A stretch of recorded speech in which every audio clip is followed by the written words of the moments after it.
Welcome friends, summer defence education 11 में आपका स्वागत है।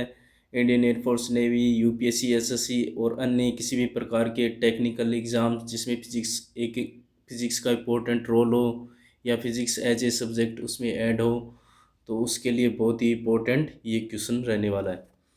तो ज़्यादा देरी नहीं करते हुए दोस्तों स्टार्ट करते हैं। क्वेश्चन में पूछा क्या गया है, एम चुंबकीय द्विध्रुव आघूर्ण के दो छड़ चुंबक, यानी कि दो छड़ चुंबक दे रखे हैं जिनका चुंबकीय आघूर्ण क्या है, एम है। तो चुंबक को उपरोक्त चित्रानुसार संयोजित कर दिया जाए तो चुंबकीय द्विध्रुव आघूर्ण का मान क्या होगा। यानी कि ये दो चुंबक दे रखे हैं, ठीक है, और इन दोनों का क्या है, एम चुंबकीय आघूर्ण मान है, और इनको एक एंगल पे संयोजित कर रखा है जो एंगल कितना है, 60 डिग्री है। अब ठीक है दोस्तों, अब इस क्वेश्चन को सोल्व करेंगे अपन बहुत ही अच्छे तरीके से, ताकि आप अच्छे से समझ सको और आने वाले एग्ज़ाम में अगर इससे रिलेटेड या इस टाइप का कोई क्वेश्चन आप आए तो आप इजीली उसको अटेम्प्ट कर पाएँ और सही भी कर पाएँ एक्यूरेसी के साथ। ठीक है दोस्तों, ये अलग अलग चार ऑप्शन दे रखे हैं। इसमें दोस्तों एक मिनट थोड़ा सुधार करना पड़ेगा, थोड़ा सा प्रिंटिंग मिस हो गया, सब में ए दे दिया है, इसको थोड़ा सा मैं चेंज करता हूँ, रुको दो। तो ठीक है दोस्तों, अब अपने इसको थोड़ा एरर को सही कर दिया, ए बी सी डी चार ऑप्शन दे रखे अपने पास।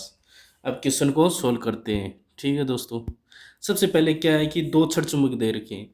अपन ने चुंबक के बारे में जब अध्ययन किया था, चुंबक की क्वालिटीज़ के बारे में देखा था, उनके गुणों के प्रॉपर्टीज़ के बारे में अध्ययन किया, तो हमने एक चीज़ पढ़ी थी कि अंदर जो चुंबक है, जो एन और एस जो इसके द्विध्रुव हैं, उनकी डायरेक्शन क्या होती है, एस से एन की ओर होती है।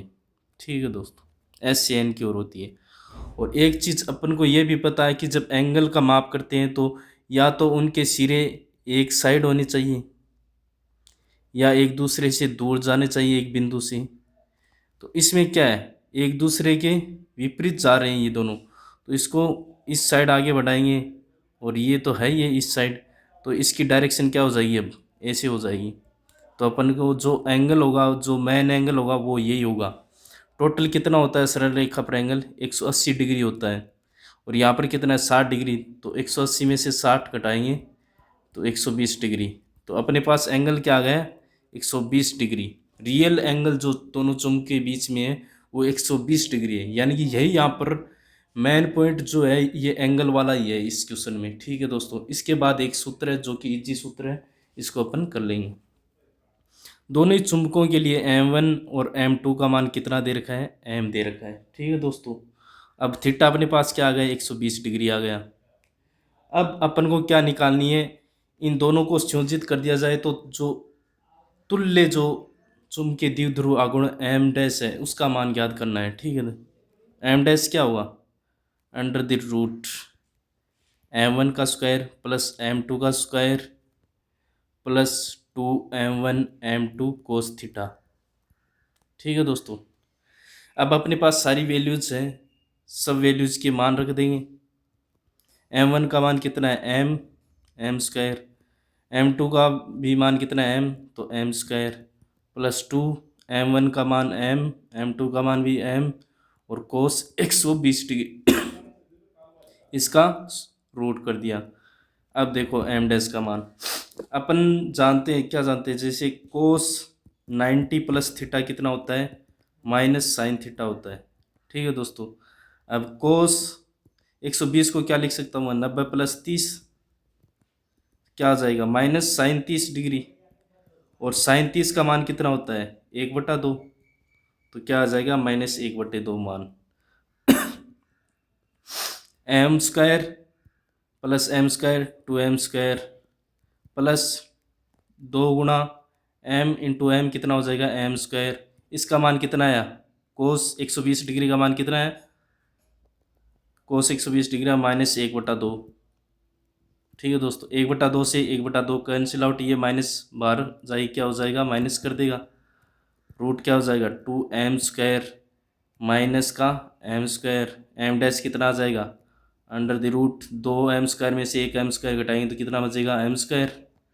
तो m डैश बराबर m, यानी कि जो अगर इन दोनों को इस प्रकार से संयोजित किया जाए चुंबकों को, तो इनके बीच जो एंगल 60 डिग्री रख रहा है शुरू में, तो इस प्रकार से संयोजित कर दिया जाए तो इनके बीच जो तुल्य जो चुंबकीय द्विध्रुव आघूर्ण का मान कितना आएगा, m ही आएगा, जो इनकी वैल्यू है पहले से ही चुंबकों की, जो कि अपना option number D is correct दोस्तों। ठीक है दोस्तों, बहुत ही अच्छा क्वेश्चन है।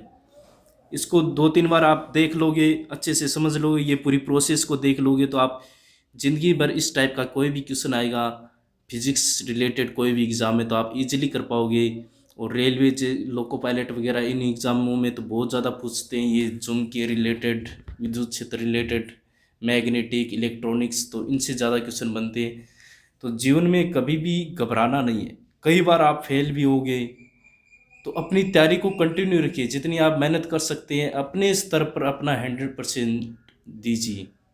डेफिनेटली एक दिन आप ज़रूर जीतोगे और ज़रूर आपकी मेहनत कामयाब होगी और आप सक्सेस भी होगे। कभी भी किसी पर इतना ट्रस्ट मत हो, दूसरों के भरोसे मत रहो। ज़िंदगी में आगे बढ़ना है तो खुद को काबिल बनाना है, खुद पर भरोसा रखना है। आत्मबल बहुत बड़ी चीज़ होती है दोस्तों। ठीक है दोस्तों, ज़्यादा समय वेस्ट नहीं करना चाहता, और वीडियो अच्छा लगे तो अपने दोस्तों को भी शेयर करो, लाइक करो, कमेंट करो एंड चैनल को सब्सक्राइब करो।